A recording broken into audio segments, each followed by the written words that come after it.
વહેલી સવારે જોખમી થઈ ગઈ. એટલે હોસ્પિટલ જીઓ જાણીને ગાડી નંબર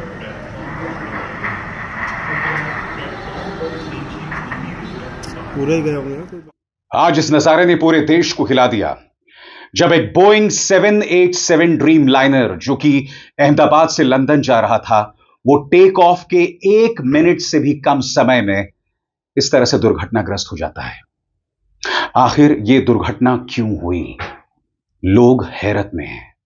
242 लोग इसमें सवार थे जिसमें करीब 53 ब्रितानी नागरिक भी. अहमदाबाद से लंदन के गैटविक एयरपोर्ट जा रहा यह विमान 1 मिनट से भी कम समय में भी क्रैश हो जाता है. आज कई सवाल हमारे सामने हैं. इस दुर्घटना के बारे में आप सब जान गए होंगे दोस्तों, मगर सबसे पहले इसको लेकर जो तस्वीरें मिल रही हैं वो मैं आप तक पहुंचाना चाहूंगा. मगर सबसे पहले मैं आपसे माफी मांगना चाहूंगा क्योंकि कुछ तस्वीरें आपको विचलित कर सकती हैं. मगर मेरा वादा है कि इस कार्यक्रम में मैं आपको किसी लाश की तस्वीर नहीं दिखाने वाला हूं. कोई भी ऐसी तस्वीर नहीं दिखाऊंगा जिससे आपका मन व्यथित हो सकता है. मगर जिस तरह से दुर्घटना हुई दोस्तों, उसने हम सबके होश उड़ा दिए. यह प्लेन टेक ऑफ करता है और टेक ऑफ के तुरंत बाद क्रैश हो जाता है. और क्रैश कहां होता है? मेघानी इलाके में, एक ऐसी बिल्डिंग में जहां डॉक्टर्स रह रहे थे. सही सुना आपने दोस्तों, डॉक्टर्स रह रहे थे. और जब प्लेन क्रैश हुआ उस वक्त वो डॉक्टर्स मेस में थे, खाना खा रहे थे, तभी वो प्लेन आकर उस पर गिरा. लोगों के होश उड़ गए हैं.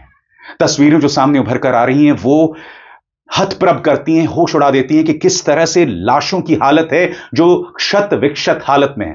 जो लाशों की हालत थी वो बहुत ही खराब हालत में थी क्योंकि अधिकतर लाशें बुरी तरह से जल गई हैं. आप मेरे पीछे लगातार देख रहे हैं दोस्तों वो मंजर, विमान के क्रैश के बाद का मंजर. और वो मंजर शब्दों में बयान नहीं किया जा सकता. शब्दों में बयान नहीं किया जा सकता. मैं आपको बतलाना चाहूंगा दोस्तों कि इस विमान को 2 पायलट चला रहे थे. एक थे कैप्टन सुमित सबरवाल जो कि मेन पायलट थे और इन्हें 8200 घंटों का तजुर्बा था. और copilot first officer Clive Kunder जिनके पास 1100 घंटे विमान का अनुभव था. कहने का अर्थ था कि ये दोनों ही जो पायलट्स थे तजुर्बेकार थे. मगर ऐसा हुआ क्या? आखिरी लम्हों में आखिर उस इंजन में ऐसी खराबी क्या आई? क्योंकि मीडिया रिपोर्ट्स के मुताबिक उन्होंने मे डे का संदेश भी दिया था. सरल शब्दों में कहा जाए, अंदर कोई बहुत गंभीर समस्या हो गई थी जिसके चलते उन्होंने मदद की गुहार लगाई, यानी मे डे की गुहार लगाई. क्या थी वो तकनीकी खराबी? क्योंकि कई पायलट ग्रुप्स में यह खबर भी चल रही थी कि बर्ड हिट हुआ था, यानी कि पक्षियों का एक झुंड जो कि विमान को जाकर लगा. क्योंकि अगर आप दोबारा इस तस्वीर को देखें, इस वीडियो को देखें, तो प्लेन सही मायनों में, बोइंग 787 ड्रीम लाइनर सही मायनों में टेक ऑफ नहीं कर पाता. और जैसा कि आप देख सकते हैं उसकी नाक हमेशा ऊंची है, यानी कि जो नोज ऑफ द प्लेन है वो हमेशा ऊपर है और फिर उसी अंदाज में वो क्रैश कर जाता है. आखिर ऐसा हुआ क्यों? क्यों उन्होंने मे डे का संदेश दिया? ये तमाम तथ्य हैं जिनसे हम ध्यान नहीं हटा सकते. और साथ ही कुछ सवाल सामने. जब से टाटा ने टेक ओवर किया है एयर इंडिया को, लगातार कई शिकायतें सामने आई हैं. हम उसकी भी चर्चा करेंगे दोस्तों. हम यह भी चर्चा करेंगे कि एयर इंडिया के विमानों में इतनी समस्याएं लगातार क्यों पेश आती रही हैं, उसकी भी हम चर्चा करेंगे. मगर सबसे पहले एक एक करके आपके सामने वो तस्वीर आर्टिफिशियल इंटेलिजेंस के जरिए मैंने जनरेट की है. यह तस्वीर जिसमें हमने दिखाया है उन 2 पायलट्स को, क्या मंजर रहा होगा ठीक क्रैश से पहले. और इस बारे में क्या जानकारी मिल रही है आपके स्क्रीन पर. कैप्टन सुमित सबरवाल थे मेन पायलट जिनके पास 8200 घंटों का अनुभव था. Copilot first officer Clive Kunder 1100 घंटे का अनुभव. 1:39 अहमदाबाद के रनवे 23 से उड़ान भरी. पायलट ने इमरजेंसी मे डे का ऐलान किया. एटीसी तक आवाज पहुंची लेकिन दोबारा फिर पायलट से संपर्क नहीं हो पाया. इस विमान में गुजरात के पूर्व मुख्यमंत्री विजय रूपाणी भी सवार थे और जैसा कि आप देख सकते हैं यह उनका बोर्डिंग पास था. और जैसे ही दुर्घटना होती है एयर इंडिया अपनी तरफ से हेल्पलाइन शुरू करता है दोस्तों. और जैसा कि देख सकते हैं यह वो हेल्पलाइन है जो उन्होंने जारी की है 1800 569 1444. आइए सुनते हैं जैसी ये दुर्घटना होती है वहां मौजूद पुलिस ने क्या कहा। तो जो पता चला है वो ये है कि एयर इंडिया की जो लंदन जाने वाली फ्लाइट थी वो टेक ऑफ के बाद यहाँ पे क्रैश हो गई है, जिसमें प्रिलिमिनरी हमें पता चला है कि 223 जितने पैसेंजर थे। यहाँ पे जिस बिल्डिंग के ऊपर गिरी है वो डॉक्टर्स का हॉस्टल है। इंसिडेंट बनने के विदिन 2-3 मिनट्स में पुलिस, बाकी सभी बॉडियाँ, सिविल एडमिनिस्ट्रेशन, कॉर्पोरेशन वगैरह सभी लोग आ गए थे। फायर फाइटर वगैरह स्थल पे हाजिर है। लोगों को बचाने की और रेस्क्यू करने की कार्रवाई जारी है। ऑलमोस्ट 70 से 80% एरिया हमने क्लीन कर लिया, बाकी आने समय में हम लोग क्लियर कर लेंगे। मैं सभी मीडिया के मित्रों से रिक्वेस्ट करता हूं, सभी हमसे सहयोग करें। जितनी पुलिस और उसके अलावा जितनी भी agency, army, BSF, CISF, corporation, collector office के सभी स्टाफ सभी यहाँ काम में लगे हुए हैं। प्लीज हमसे सहयोग करिए। नजारा बहुत खौफनाक था दोस्तों, और जैसे कि आप इस तस्वीर में देख सकते हैं यह है उस बिल्डिंग पर क्रैश का नजारा। और आप देख सकते हैं प्लेन का एक हिस्सा, बोइंग 787 ड्रीम लाइनर का वो हिस्सा जो है वो बाकायदा बिल्डिंग पर दिखाई दे रहा है, जो अपने आप में निहायत ही खौफनाक मंजर है। खौफनाक मंजर है दोस्तों अपने आप में, जिससे आप अंदाजा लगा सकते हैं कि हालात कितने खराब होंगे। और इस वीडियो में आप देख सकते हैं कि किस तरह से आग बुझाने की कोशिश की जा रही है, क्योंकि ये जो बोइंग 787 ड्रीम लाइनर था ना दोस्तों, इसमें फ्यूल पूरी तरह से भरा हुआ था, पूरी तरह से फ्यूल भरा हुआ था दोस्तों। और जैसे ही ये क्रैश करता है मेघानी में, इस डॉक्टर्स बिल्डिंग पर जहां कई डॉक्टर्स रह रहे थे, तो वहां का तापमान बहुत ज्यादा बढ़ जाता है, क्योंकि जैसे मैंने बताया प्लेन के अंदर पूरा फ्यूल था। धमाका होता है, बुरी तरह से धमाका होता है, और तापमान बहुत ज्यादा बढ़ जाता है, बहुत ज्यादा बढ़ जाता है। और जो तमाम लाशें वहां से निकाली जा रही हैं बुरी तरह से जली हुई हैं, 100% बर्न्स के साथ, जिससे पता चल रहा है कि बचने का कोई भी रास्ता नहीं रहा होगा। मगर इस तरह की तस्वीरें सामने उभर कर आ रही हैं जिसमें लोगों को स्ट्रेचर्स में लाया जा रहा है। अब ये लोग कौन है, क्या वो बिल्डिंग में थे, क्या वो नीचे थे? क्योंकि जैसे मैंने बताया धमाका इतना बड़ा था, इतना बड़ा धमाका था कि जो आसपास लोग थे, जो सड़क पर लोग थे, वो भी चोटिल हुए। मगर विमान के अंदर जो लोग सवार थे उनकी क्या हालत हुई होगी एक ऐसे प्लेन के क्रैश होने के बाद। एक ऐसा प्लेन जो फुल्ली फ्यूल्ड था, इसका आप और हम अंदाजा भी नहीं लगा सकते। मैं अब आपको भावना की आवाज सुनाना चाहता हूं, भावना जिसकी बहन उस प्लेन में सवार थी। सुनिए वो क्या कह रही है।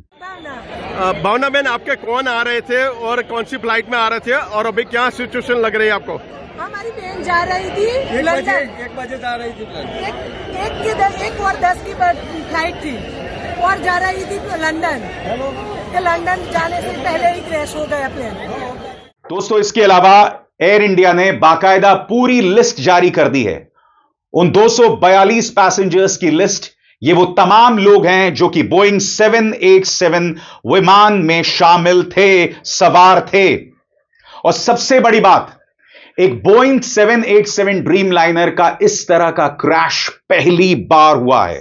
सही सुना आपने दोस्तों, पहली बार हुआ है।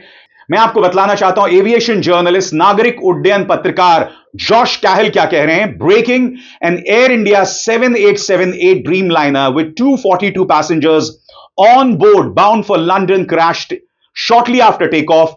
This would be first ever crash of a Boeing 787 Dreamliner.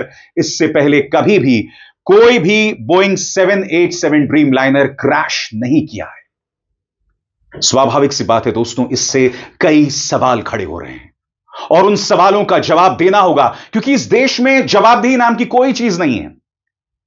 कुंभ में भगदड़ हो जाती है, किसी की कोई जवाबदेही नहीं। एक रेलवे एक्सीडेंट हो जाता है, कोई जवाबदेही नहीं।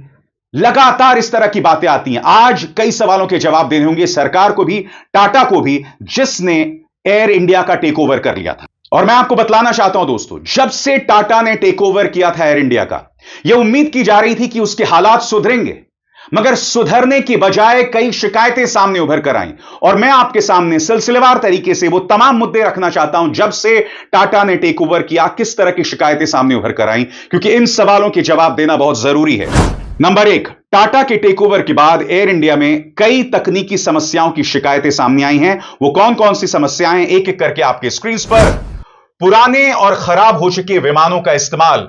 एयर इंडिया के बेड़े में कई विमान पुराने हैं जिनमें तकनीकी खराबियों और बार बार मेंटेनेंस की जरूरत पड़ती है। पुराने विमान क्यों? क्या लोगों की जान की किसी को परवाह नहीं है? मुद्दा नंबर 2, विमानों के नवीनीकरण की कमी। विमानन विशेषज्ञों के अनुसार एयर इंडिया के विमानों का नवीनीकरण न होने से तकनीकी समस्याएं लगातार बनी हुई हैं। इसके अलावा दोस्तों, फ्लाइट्स में देरी और उसका रद्द होना, तकनीकी खराबियों के कारण उड़ानों में देरी और रद्द होने की घटनाएं लगातार बढ़ी हैं। इसके अलावा जो पूरा बेड़ा है उसे इंटीग्रेटेड होना चाहिए था, उसका एकीकरण होना चाहिए था, मगर ऐसा नहीं है, अव्यवस्था बनी हुई है। बेड़े के एकीकरण में अव्यवस्था, विस्तारा और एयर इंडिया के विमानों के एकीकरण में गड़बड़ी के कारण कई बार यात्रियों को बुक की गई सुविधाएं नहीं मिल पाती, जिससे तकनीकी और संचालन संबंधी दिक्कतें पेश आती हैं। इसके अलावा बोइंग 777 जैसे पुराने विमानों को हटाने की सलाह दी गई, क्योंकि ये ग्लोबल स्टैंडर्ड के मुताबिक नहीं है और इनमें तकनीकी समस्याएं ज्यादा आती हैं। यानी कि कुल मिलाकर पुराने विमान, अव्यवस्था, इंटीग्रेशन की कमी, ये तमाम समस्याएं सामने पेश आती रही जब से टाटा ने एयर इंडिया को टेक ओवर किया। और रही बात एयर इंडिया के विमानों की, तो इससे पहले भी कई बार बड़ी बड़ी दुर्घटनाएं होते होते बची, वो भी मैं आपके सामने पेश करने वाला हूं दोस्तों। एयर इंडिया में हाल ही के समय में सबसे ज्यादा निम्नलिखित तकनीकी समस्याएं पेश आई हैं। सबसे पहला, हाइड्रोलिक सिस्टम फेल होना। तिरुचिरापल्ली से शारजा जा रही फ्लाइट में हाइड्रोलिक फेलियर हुआ, जिससे पायलट को इमरजेंसी घोषित करनी पड़ी और विमान को कई घंटे हवा में घुमाना पड़ा। केबिन प्रेशर की समस्या। मुंबई से लंदन जा रही बोइंग 777 फ्लाइट को केबिन में दबाव संबंधी तकनीकी खराबी के कारण वापस लौटना पड़ा। तकनीकी खराबी के कारण फ्लाइट्स का लौटना। कई बार उड़ान के दौरान तकनीकी दिक्कतें आने पर विमान को बीच रास्ते में वापस लौटना पड़ता है। दोस्तों, न सिर्फ उस विमान में कई लोग मारे गए हैं, मैं अपनी तरफ से कोई आंकड़ा नहीं देना चाहता हूं, क्योंकि इस वक्त जब मैं यह कार्यक्रम रिकॉर्ड कर रहा हूं, अंतिम तस्वीर सामने उभर कर नहीं आई है। जब तक ये कार्यक्रम आपके सामने आएगा, जाहिर सी बात है, दूध का दूध और पानी का पानी हो जाना चाहिए। हालांकि इस देश में दूध का दूध और पानी का पानी नहीं होता, जवाबदेही नाम की कोई चीज नहीं है, यहां किसी को जवाबदेह नहीं बना जाएगा। मगर मैं उम्मीद करता हूं कि काफी हद तक तस्वीर जो है वो सामने उभर कर आएगी। मगर न सिर्फ वो प्लेन क्रैश किया, उस वक्त प्लेन क्रैश किया जब उस बिल्डिंग में डॉक्टर्स जो है मेस में थे, खाना खा रहे थे, और यह तस्वीर उस बात का प्रमाण है। आप देख सकते हैं मेस की क्या हालत है। मेस यानी वो जगह जहां लोग खाना खा रहे थे। ये मेरा ले लो, मेरा।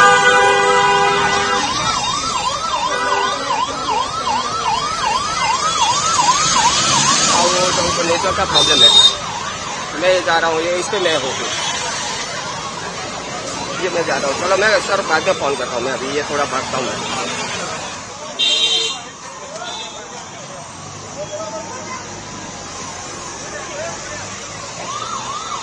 Please sir, hello hello sir, ये हेलो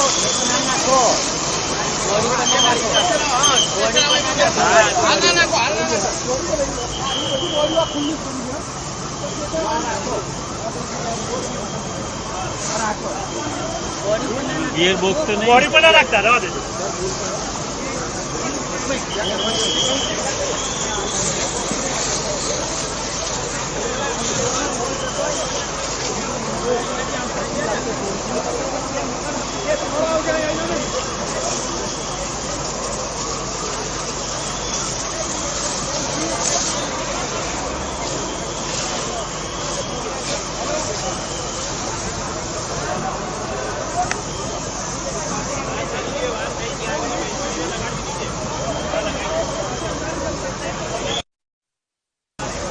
हेलो,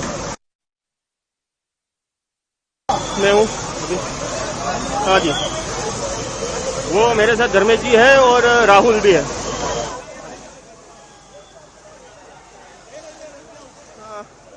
रिव्यू है, एक मिनट, मैंने कनेक्ट करके तो रखा है सर जी।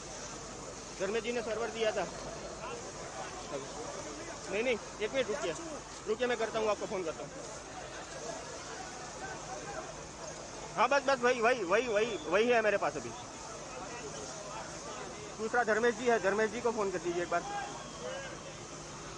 धर्मेश, अब मैं आपको एक मां की आवाज सुनाना चाहता हूं। वो मां कह रही है कि मेरा बेटा उसी वक्त खाना खा रहा था। आइए सुनते हो मां क्या कह रही है। मेरा नाम रमीला देवी है। रमीला बेन, आप कौन था वहाँ पे और हॉस्टल में कौन क्या काम कर रहे थे? मेरा लड़का है ना, वो ब्रेक पड़ा था खाने का, तो हॉस्टल में खाने गया था इधर, અને હોસ્ટેલ में ही प्लेन क्रश हुआ, पर मेरे लड़का को कुछ हुआ नहीं, बात हुई मेरी, पर इसके भाईबंद है ना ज्यादा हुए तो लोग मर गए, ये फिर मेरे लड़का को देखने जाना है अंदर मेरे को। अभी क्या लड़के को क्या सिचुएशन है? लड़का बोला है कि मैं अच्छा दूसरे मार से कूदा था ना तो थोड़ा खाली लगा है, ऐसा बोला है मेरे को, पर मैं जाऊँ अंदर तो मालूम पड़े ना ऐसा। ठीक है। इस तरह की न जाने कितनी दास्तानें हैं दोस्तों जो सामने उभर कर आएंगी।